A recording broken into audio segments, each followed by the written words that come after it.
Cool. Okay, now we're live. Don't know what was happening there. Live. Don't know what was happening there. But we are live now. Don't know what was happening there. But we are live now. Hold on. Okay, we are live now. Sorry about that. Sorry about that whole confusion. I got it figured out now. So this is the Straight Outta BS podcast, and I kind of like how big the screen is. It's a lot bigger on this live stream. I'm kind of liking this. Okay, so this is a Straight Outta BS podcast live stream. I'm kind of going to be experimenting with different stuff, because I'm new to live streaming and whatnot. So I was just going to start by telling you guys a little bit more about me. So when I got out of the program, I'm just going to start there. I fell into drug addiction. First it was the opiate pills, and that led to heroin. And then I tried meth later on, but, so I got heavy into drugs. There's nothing fun about that. I mean, yeah, it's fun when you're high and you're enjoying it, but as soon as you come down, and it's just not good. It's not a good look. There's nothing good really about that whole lifestyle. So I got heavy into drugs, and I did them for years. And I more recently got sober. I actually have over a year sober now on just weed. And for anybody that's gonna say, "Oh no, you're not sober because you smoke weed and take methadone," it's like, no, methadone is prescribed to me. I take that every day. I go down to the clinic every day to get it. So that's the same as you having an Adderall prescription or whatever pill you're taking, right? And then weed, I don't really care either way. Weed has helped me in so many ways, and I'd rather smoke weed to deal with my problems and whatnot than take a bunch of pills. So anyways, long story short, I was addicted to drugs for a very long time, and I recently got sober. Well, not really recently, but within the year. Went to rehab and got my life together. And so I've seen a lot. I've been homeless several times. And to be completely honest, I'm not really sure how much longer I'm going to be able to stay at the place I'm at if I'm not able to get on this housing and essential needs program, which essentially pays for your housing. So, because I have a mental disability with my mind, several in fact. So I mean, I can't, like, when I have a job, like, if there's a bunch of, like, when I get around too many people, essentially, like, I get super bad social anxiety, and I usually end up just walking off the job. Like, I literally, it's either that or I'll have a full-fledged panic or anxiety attack. Like, I can't, it's really hard for me to deal with a lot of people. And so it's really hard for me to keep a job. Now, something I'm extremely passionate about, like the cannabis industry, if I can get back into that industry, like, I feel like I could keep that job. But, like, in general, like, and maybe like construction or like a trade or something where it's not like I'm not dealing with people per se as much as like in a grocery store setting, for example, where I was a produce clerk. This most recently, it's just hard for me to be around people. I've seen a lot of shit. I know what people are capable of, and it's so it's just really hard for me to be around people, and it makes me really anxious. So with that being said, I just wanted to give you a little bit more background on me. But let's go into that a little bit more too. When I say I've seen a lot of shit, let's start like from my childhood. Well, I'm just going to throw it out there, okay?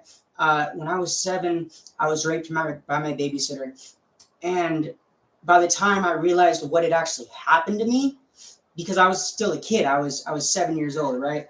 So I hadn't really interpreted what had actually happened to me until like a year or two later. So when I finally realized, I was asking my mom one day, I remember the exact conversation, and I was like, "Hey mom, is this normal for a guy to do this to me?" And she was like, "Oh no, that's not real at all. That's not right at all. Like, when did that happen? But by that time, like, the cops supposedly went to his house and like questioned him, but literally he just said, "Oh no, I didn't do that," and literally they just said, "Oh, okay, well, I guess we're not going to look into it further then," and just dropped the case completely. Like I literally felt at that moment like they didn't believe me. Like I flat out felt like a part of me really felt like you guys don't believe me. Like you think I'm lying about this, and like all I wanted from my parents was to feel like I was protected and that like so shit like that wouldn't happen to me. Like I wanted them to like in all honesty, I wanted my parents to say, "Oh my God, that happened to you. Fuck that. We're gonna make sure we press charges and like fight for me." Like I wanted somebody to be my hero so bad. Like I wanted somebody to save me, and I just looked up to my parents so much, and that um, really fucked up my trust in my parents and just like my trust in society as a whole. I mean, I grew up, I lived in my parents' house until like this is the first apartment, this is the first place I've lived by myself ever in my life. I lived with my dad most recently until he has Alzheimer's, but I'm not gonna. We'll go into that in a second. But so I was living at my parents' house, and it's, fuck. And so oh yeah, so lived at the end of my parents' block literally my entire life growing up. So my entire life growing up, that dude literally lived at the end of my block, like less than a block away. And growing up, it was, I'm not gonna lie, like it was really hard for me to like, because I had those thoughts of like, oh shit, fuck that. I want to go handle this myself. Like, maybe rep him up a bit or some shit, like nothing like permanent or anything like that. But I definitely had the thought um, during that time of like, well, if society's not going to help me, like I'm going to take matters into my own hands. And like that went through my mind so many times. And just having him at the end of my parents' block that whole time was like literally like, I was really close sometimes. I'm not even going to lie. Like, and it was really hard for me to know that he was just at the end of my block and just walking free. And like, he could have done that to several other people. Like they asked him if he ever did. And obviously he denied it, but it's just like, so that was a whole thing. So by that time I was like 10 years old. And so at 10 years old, around that time, like 10, 12, something like that, was when my great grandma died. And I was really close to her. So that hit me, right? I was dealing with the rape and also like with the rape, like I was so confused as to like, because obviously my mom told me that was wrong, but like I was so confused as to like what was right. Like I didn't know what the fuck was going on. My mind literally was like, when that happened to me.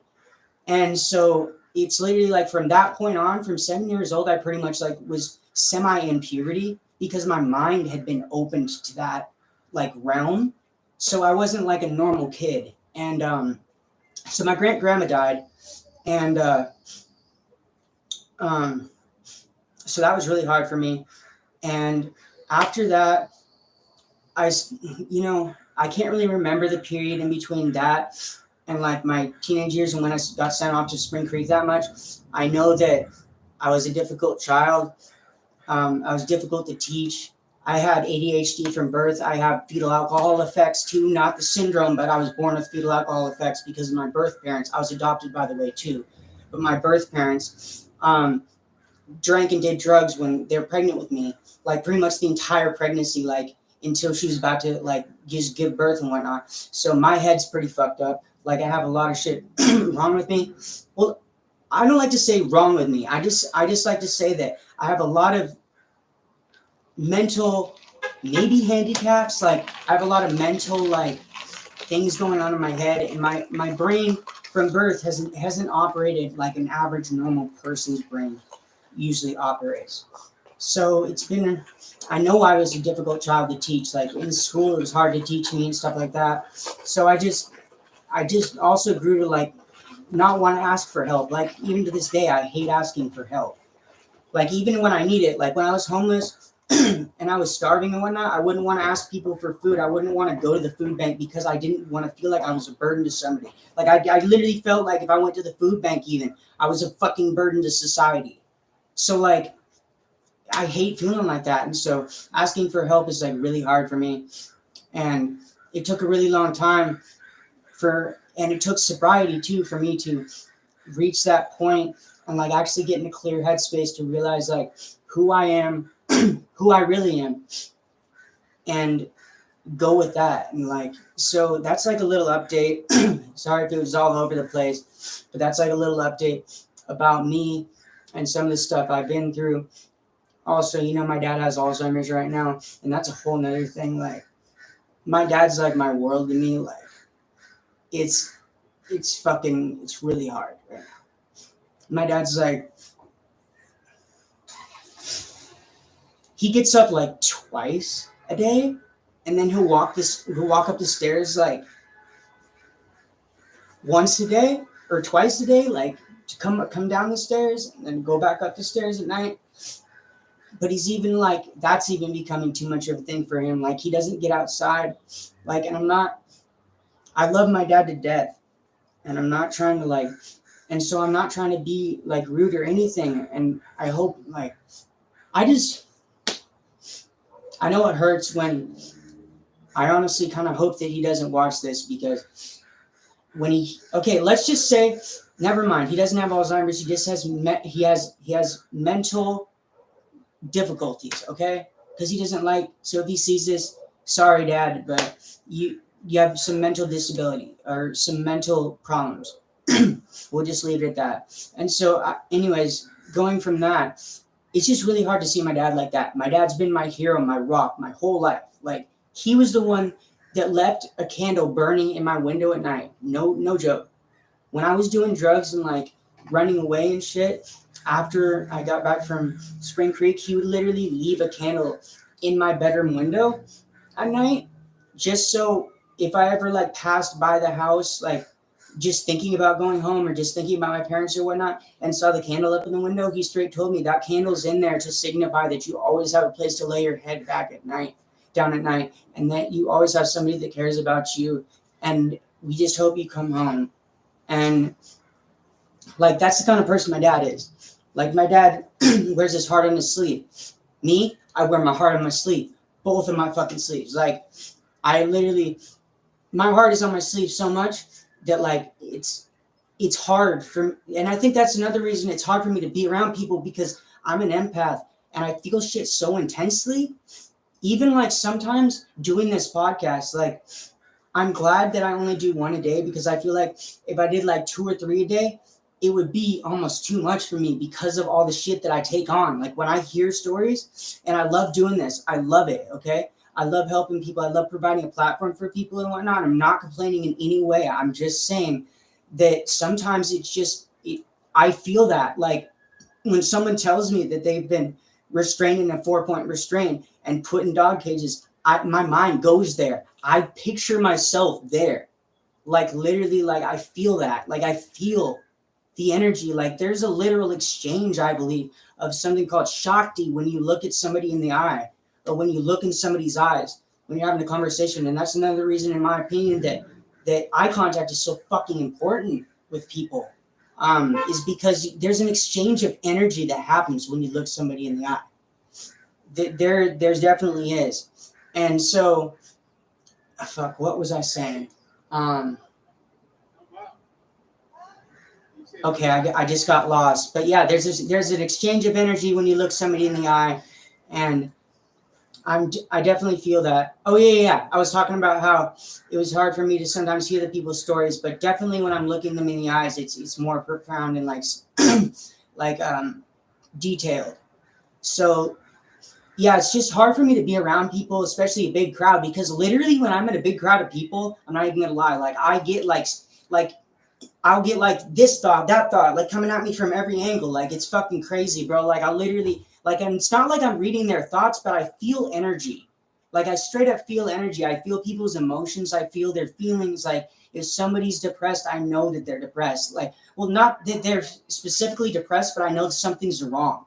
Like, I can feel the energy and I know something's wrong. So that's also why I think it's hard for me to be around people. But anyways, so that's a little bit more about me. And I also, if anybody has any questions, I see there's 2 people in here.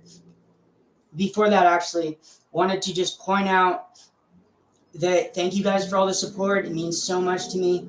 We're going to keep on doing this as long as we can. Do some part twos if necessary, or if we just want to, you know, there's a lot of people that I know for a fact I'm going to do some part twos with. And I'm just going to keep on building this, man. We're at, what are we at? I think we're at like 1,500 views. So we're like halfway to 2K already.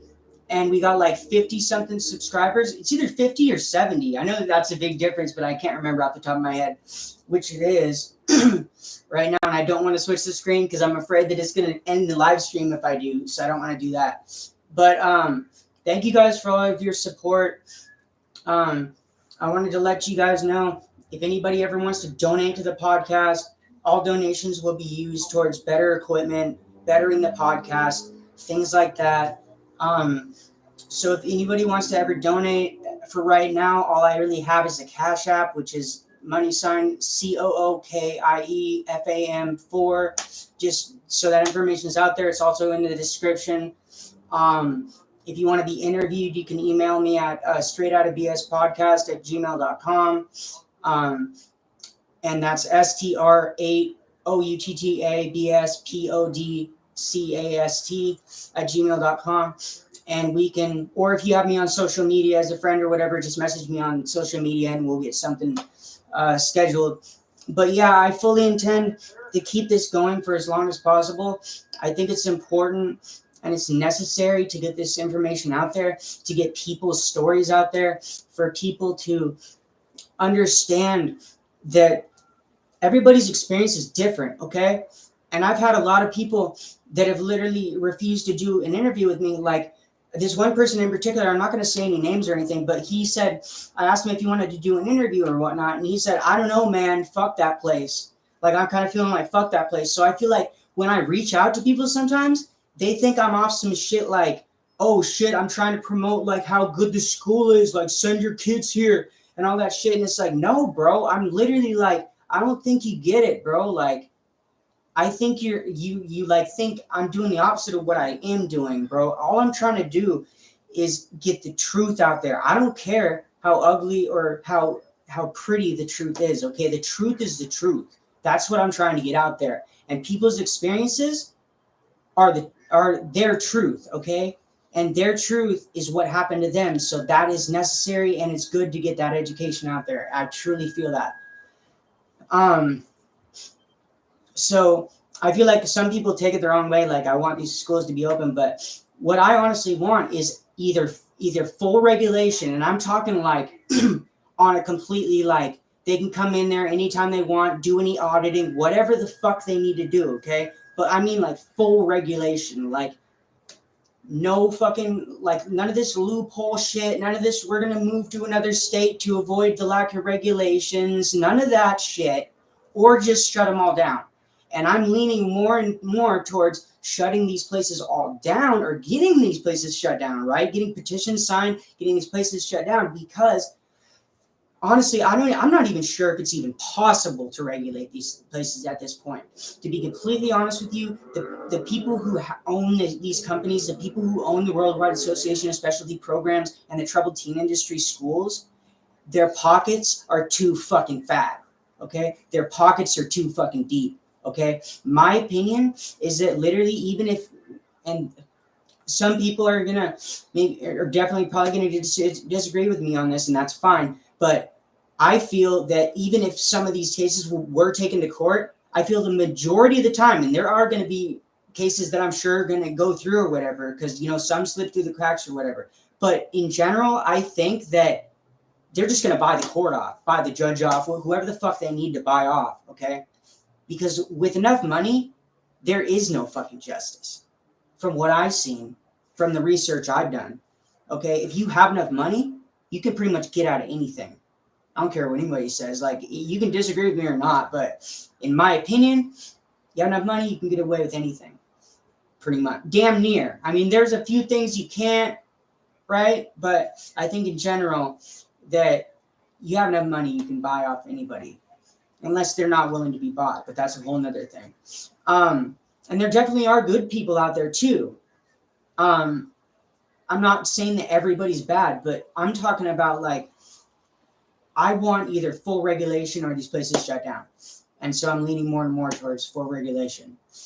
But with that being said, also, if you guys haven't checked out my music on SoundCloud and BandLab, I make music about my experiences in life, what I've been through, what I've seen. I'm not into the glorification of drugs. I'm not into, because to me, it's not something you glorify. Like if you've really done that shit and you've really been there and you've really been homeless and not had shit, okay, there's nothing glamorous about it. There's nothing glorious about it. There's nothing fun about it, okay? And anybody that's real and has been there will attest to that. And I will hold that to my grave. So let's see here.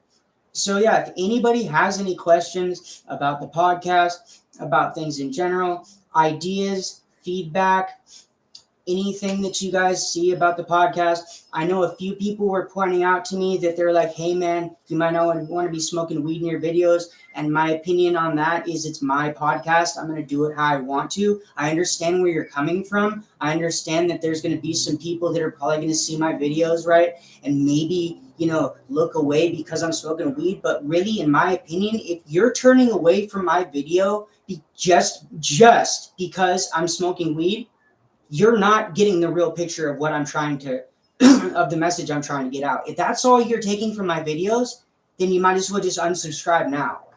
Okay, I'm gonna be blunt, because what the videos I'm doing is about these people's experiences. Okay, and I'm not gonna lie, I have not gotten one single dislike, and maybe I've just jinxed myself. I don't really believe in that shit either that much, but I haven't gotten a single dislike on any of my videos. And why is that, I think? Because people are real. People are telling their experience. How are you going to hate on somebody else's experience? Right? How are you going to hate on that? How are you going to hate on somebody trying to heal? How are you going to hate on somebody voicing the shit that they have been through? Okay? Maybe for the first time. Maybe this is the first time that they've ever gotten to tell anybody about that. Maybe this is the first time that they've actually felt heard, okay? Maybe this is the first time where somebody actually got it enough to where they wanted to open up and be real, okay? Like, you don't have to try to be real. It just comes natural, okay? Like, if you've lived it, then talk about it. That's your experience. Nobody can judge you. Nobody can sit there and be like, oh, no, that's wrong or whatever. So I feel like that's a powerful thing. So yeah, I've made my announcements there. I was going to maybe do like a strain review on here or something. I don't know, but probably not. Hey Joker. Hey Lee, what's going on, brother? How are you doing, Lee? How's Lee doing?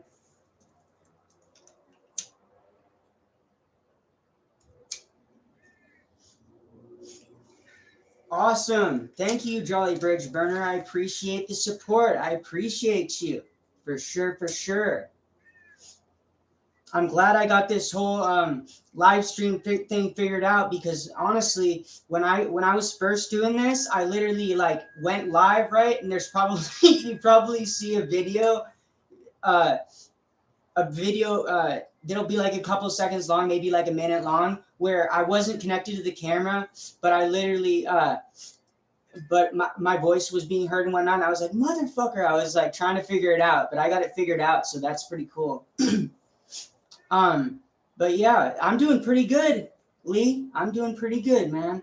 I mean, life can be a bitch sometimes, and it's kind of like, I don't know. I don't feel like life's being a bitch so much to me lately, as like, I just feel like the things that need to happen in my life, like, I just wish they'd happen faster, man. And that like goes back to my instant gratification, like, and that's like a whole addiction thing. Like literally, like I know all about that. Like literally, like that was my thing. Like I want it instant. I want it right now. That's why I use needles, right? Because I just wanted that shit right now, and I wanted it intense. But in life, like it doesn't work like that. Like there will be times when you get instant gratification, but the majority of times, in my opinion, like, you ain't gonna get instant gratification, homie. You're gonna have to work towards it. You're gonna have to wait. Like, and when you wait and you wait shit out instead of like, and that's why another thing that I'm starting to do is like, I'm not trying to take the first thing that falls into my lap either, because the first thing that falls into your lap might not be the best thing for you. And that's real shit. Like in my opinion, like, so I've just been trying to like feel shit out and like really take the best path that's going to help me progress the most in my life and make me the happiest. Let's see. You've been doing a great job. Thank you, Jolly Bridge Burner. I really appreciate the support. And I'm glad that you like what I'm doing, my content. I am grateful for that. I'm very grateful. Definitely this podcast is rewarding. Like I was talking about earlier, I mean, I do take on and I do like, put myself right in their shoes and whatnot. But overall, man, it's super rewarding, man. Like I've already had people reach out to me and been like, because of your podcast, like I've talked to people now that I have been trying to reach for years, or like, thanks for finally giving me a place to open up where I was understood. Like that means the world to me. Like, yeah, making money's cool, but really that's not where it's at, man. You gotta like really be passionate about what you do. Like, and if you can find something that you're passionate about and it brings you money, that's where you want to be. That's where you want to be. That's why I'm trying to get back into the cannabis industry. Let's see, and just quietly. Exactly, Jolly Bridge Burner.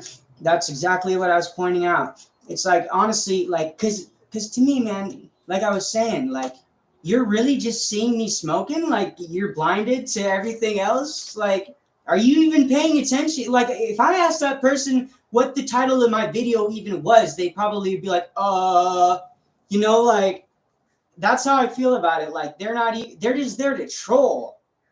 They're just there to try and fuck with you, like, and see if you fucking bite. And that's going to be funny. Like, I honestly can't, not to say I'm like excited for trolls to start coming in here, but I'm kind like a little bit, because like I can hold my ground, like when it comes to like mental shit, like when it comes to like a mental battleground with somebody, if they're coming at me mentally, like I'm not bragging or anything, but I know like how to fuck with somebody right back with the mind play. Like, so I'm just kind of, when that happens, it'll probably be a second of a momentary, it'll be funny. I feel like it'll be a little bit funny. Because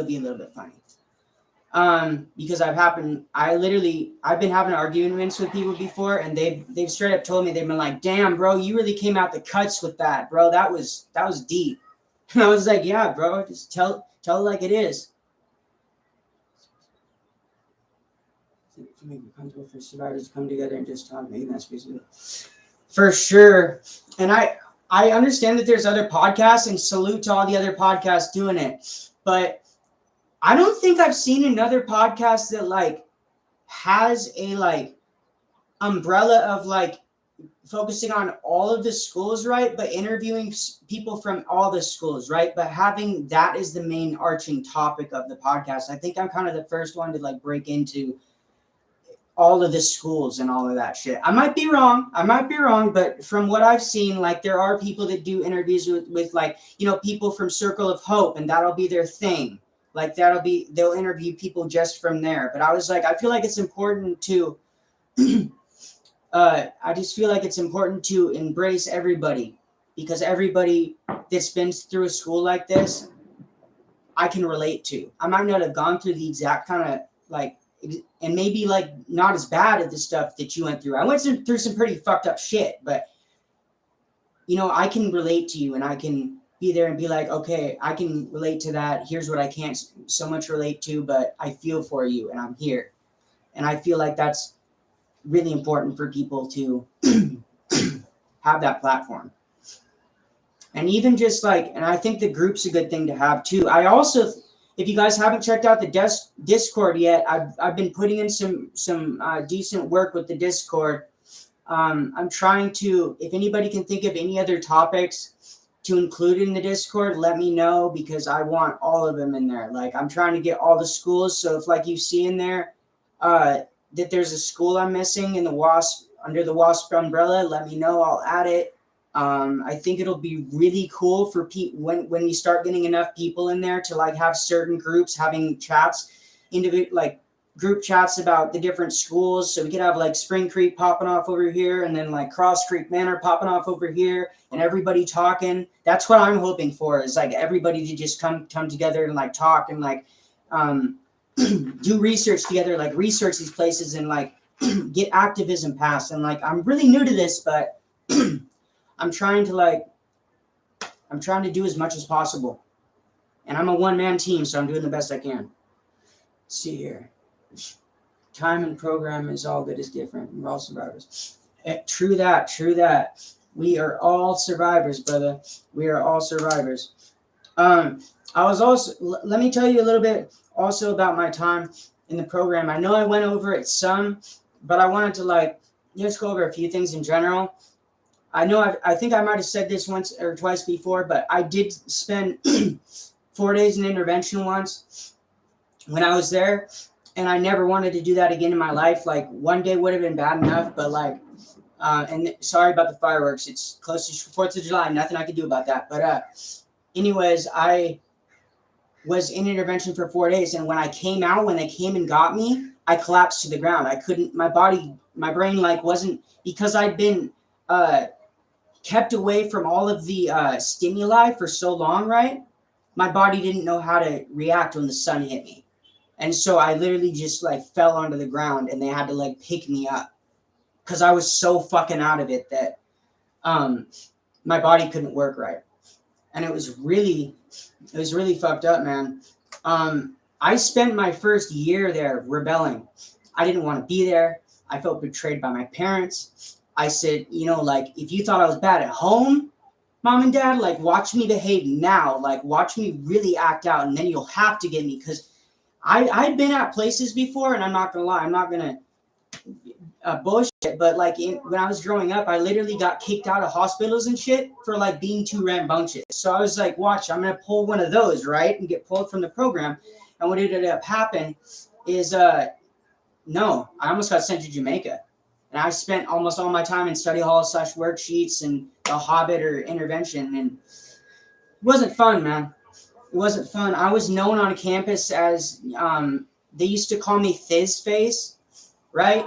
Because when the sun hit me, right, I go like I was on Thiz. And Thiz is ecstasy for anybody that doesn't know. But they used to call me Thiz Face and give me shit for that. I mean, they were just fucking around with me, especially Honor. They used to be like, hey, man, you got that Thiz face. And it was hella funny. But let's see. But I do remember when I was on Wilderness, and this dude, Scott Hadley, ran down the fucking mountainside, and he was gone like 3 or 4 days, left in the middle of the night, and fucking, oh yeah, my bad for dropping the name. My bad, bro. If you're out there, you're just boss for doing that. No disrespect, bro, but like, I felt like you're boss, bro. So there's nothing bad about that. So I would just own that shit, bro, because you were bossed out. You had them with the helicopters, the dogs, everything looking for you. It was fucking awesome. Let's see. Thanks, keep doing your thing. Welcome to dinner. Happy 4th. Okay, happy 4th to you too. Thanks for stopping in. For sure. You take care, Jolly Bridge Burner. Or wait. Okay, no. Okay, you take care, Lee. Peace. Okay, so we are in here with Jolly Bridge Burner and a couple of other people. So let's see here. What else about the program? Oh, yeah. I was going to run this by you guys, too, if anybody has any feedback. So I was thinking eventually, like, if this podcast ever, like, stops losing momentum, or we hit, like, a point. And I'm sure that this will happen eventually, because I feel like it happens with every podcast. I'm not going to try and lie to myself, right? Eventually, we're probably going to hit like a stagnant point. And when that happens, I've considered, since it's called the Straight Outta BS podcast, and bullshit, the acronym could be used for just about any kind of bullshit you've been through in life. I felt like maybe expanding it at that point of stagnance, right? two people with addictions that are now in recovery, maybe to tell their story. Like, so maybe like if anybody's seen Soft White Underbelly, the guy that interviews people from like the street and like pimps and like drug addicts and people that are recovered and ex-biker gang people and like all these different niches in society. So not like fully like that, but I'm thinking like if and when we reach that stagnant point, right, maybe I might want to start, because I'm also in recovery, so I think it might be cool to like incorporate that to our circle. But I wanted to check and see, and I'll check again before I ever did something like that. I would check with, you know, the people that watch my channel and the people that are invested into my content, the people that, because I feel like you guys have a say too. You guys are what makes the channel. Like, so I feel like you guys have a say, and I want to be there to just be there to make those changes if necessary. So I was going to ask if you guys think that would be okay, but I can ask closer if and when we hit that stagnant point. But I think it would be cool. I think that this podcast can go a long way, and I think that it's a good premise, and I just want to keep on doing whatever I can to get the word out there. I'm also going to be on TV. What day am I going to be on TV? Hold on a second. What day am I going to be on TV? Because I'm going to be on TV promoting my podcast and telling my story on live television, right? So I believe it's the 11th.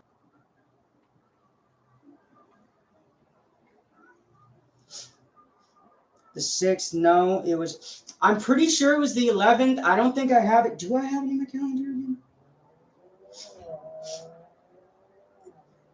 Okay, it's the 13th. On the 13th, I will be on live TV, and I am going to be promoting my podcast and trying to, and honestly, I'm not going to smoke for that one. That's one that I like. Things like that, I'm definitely not going to smoke, because things like that is like, that's where I'm going to start reaching like a more public demographic, I feel like outside of the survivor community through these boarding schools. I feel like live television is going to hopefully, what I'm hoping for is get me more public exposure. Not that smoking weed is a bad thing, but I want to look professional. I'm going to put on a suit and everything for that. So because I'm representing you guys, I'm representing the survivor community when I'm doing that, in my opinion. So I want to do it right and do everybody right. So that's what I'm going to do.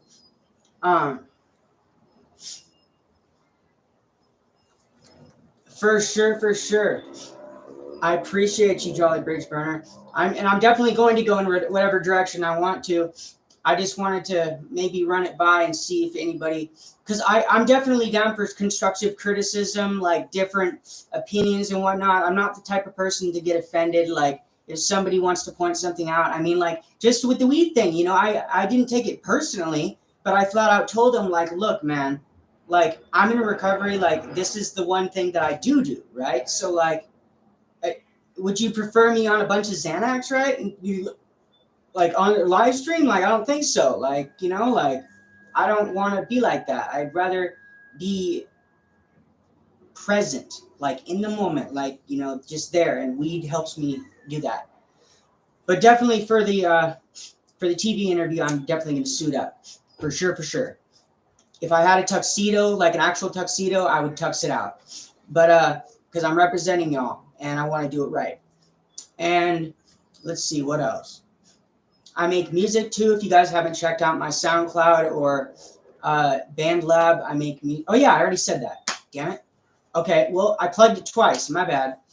Can never do enough plugging. Let's see here. Well, does anybody have any questions? Anybody that is in the chat? Does anybody have any questions for me? Because I see we might have gotten one new person in here. Anybody have any questions about the podcast? Anything in general? I'll wait a couple minutes for that. I also wanted to let me plug my homie's channel. If you guys want to get like updates on the news, see, Right when I start winding down, people want to come in. Okay, I'm going to start making more announcements here. So I see a few new people are in here. I was just saying that no flashes right now, but I'll be sure to hit you up if I can do. Okay, thank you, Jolly Bridge Burner. I really appreciate it. Let's see here. Oh yeah. Okay. Well, now that we've reached a sort of plateau point, I don't care what anybody says about this, but I am doing a strain review. Okay? I'm doing it because I literally got 2 fucking grams, right? I have to try them, and I wanted to do it on camera. Might as well. So we have Runts Cola.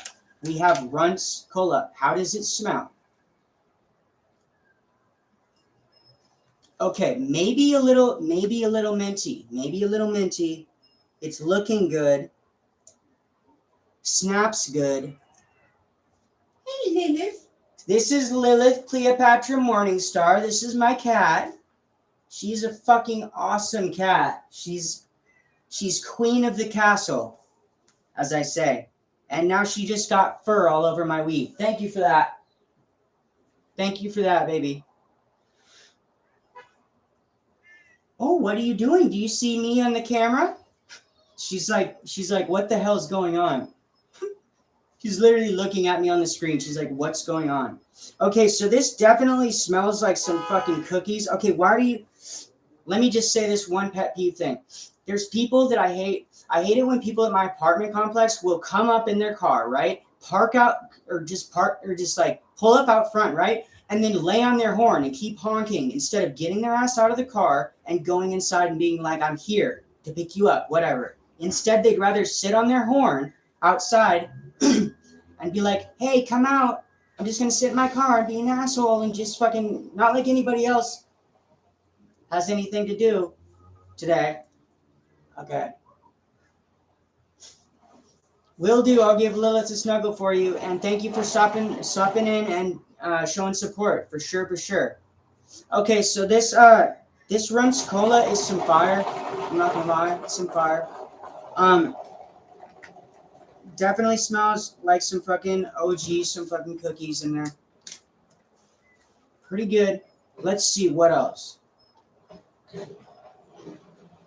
Let's see. It might be close to it. It might be close to it, guys. It might be close to it. We're almost an hour in. I really just wanted to touch base with you guys. I'll probably be doing a live stream. I might just do a live stream like, say, Saturdays, Sundays, just to check in, give you guys updates, anything upcoming I can talk about, and just new events in my life and whatnot. So once again, thank you guys all for tuning in. If anybody wants to support, there's a link in the description. Send it to Cash App, CookieFam4. And if anybody wants to be interviewed, email me at straightoutofbspodcast@gmail.com. Keep promoting. See, this is what I'm talking about. People will just pull up in front and just turn their music as loud as possible and just sit there as if nobody else in the apartment building is sleeping. Like maybe somebody just got off work. Maybe somebody doesn't fucking care for your music. Like, I don't know. I just find it really fucking ignorant. Sorry about that. But actually, no, I'm not sorry. No. Sorry, not sorry. So yeah, thank you guys for tuning in. We will be doing this more often, and this was awesome. And thank you guys for showing up. And one love. Be there for each other, and just keep it real and keep on trucking, man. For sure.